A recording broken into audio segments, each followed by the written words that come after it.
Today మన recipe వచ్చేసి ఒక కప్పు బియ్యం పిండితో స్నాక్స్ ఐటెం తయారు చేసుకోవడం. ముందుగా ఒక ప్యాన్ పెట్టుకొని వాటర్ పోసుకోవాలి. ఒక కప్పు బియ్యం పిండికి ఒక కప్పు వాటర్ పోసుకుందాము. వాటర్ బాయిల్ అయిపోయినాయి. ఇప్పుడు దాంట్లో ఒక స్పూన్ నువ్వులు వేసుకోవాలి. ఆ నువ్వులు కూడా బాయిల్ అవుతున్నాయండి. అదే వాటర్లోకి ఒక స్పూను సాల్ట్ కూడా వేసుకొని మరిగించుకోవాలి. ఇప్పుడు నెయ్యి వేసుకోవాలి. నెయ్యి వేసుకుంటే క్రిస్పీగా అవి స్నాక్ ఐటమ్స్ చాలా బాగుంటాయండి.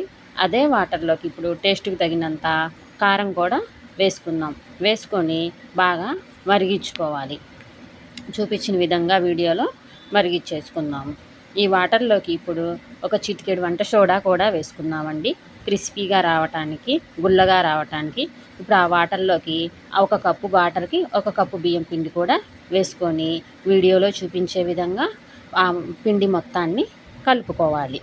ఇప్పుడు ఇదే పిండిలోకి ఒక స్పూను శనగపిండిని కూడా వేసుకొని పిండి మొత్తాన్ని ఫ్లేమ్ సిమ్లో పెట్టేసుకొని మొత్తం కలుపుకొని ఇప్పుడు స్టవ్ ఆఫ్ చేసేసుకోవాలండి. స్టవ్ ఆఫ్ చేసుకొని పిండి మొత్తం ముద్దలా అయ్యేలాగా కలుపుకోవాలి. ఇప్పుడు కొంచెం గోరువెచ్చగా ఉన్నప్పుడే పిండిని కలుపుకుందాము. వాటర్తో చేయి తడి చేసుకొని పిండి మొత్తం కలుపుకుందాము. వీడియోలో చూపించే విధంగా చూశారు కదండి, ఇలా పిండి ముద్దలా సాఫ్ట్గా అవ్వాలి.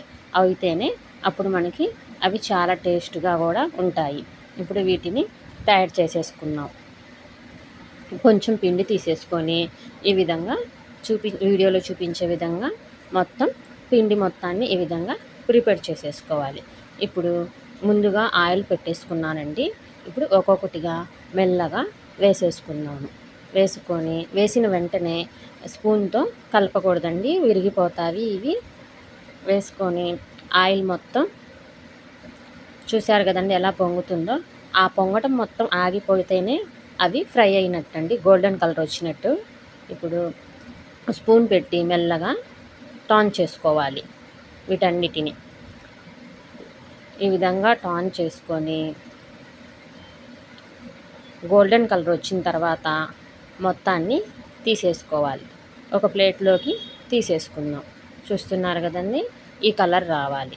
ఈ కలర్ వచ్చిన తర్వాత మొత్తం తీసేసుకుందాము. నెమ్మదిగా తీసేసుకొని మిగిలిన వాటన్నిటిని కూడా ఈ ఆయిల్లోకి వేసుకొని వెంటనే స్పూన్ పెట్టకూడదండి, పెట్టకుండా నెమ్మదిగా వేసుకొని ఇప్పుడు ఇవి కూడా గోల్డెన్ కలర్ వచ్చేసినాయండి. తీసేసి సైడ్కి పెట్టేసుకుందాం మొత్తము. ఇప్పుడు ఆయిల్ బంద్ చేసేసుకుంటున్నానండి. నేను ప్రిపేర్ చేసినవన్నీ అయిపోయినాయండి అవి. ఇప్పుడు దాంట్లోకి ఒక గుప్పెడంత కరివేపాకు వేసుకొని ఆ ప్లేట్లోకి వేసేసుకుందాము. ఎంతో టేస్టీ అయిన స్నాక్ ఐటెం రెడీ అయిపోయింది.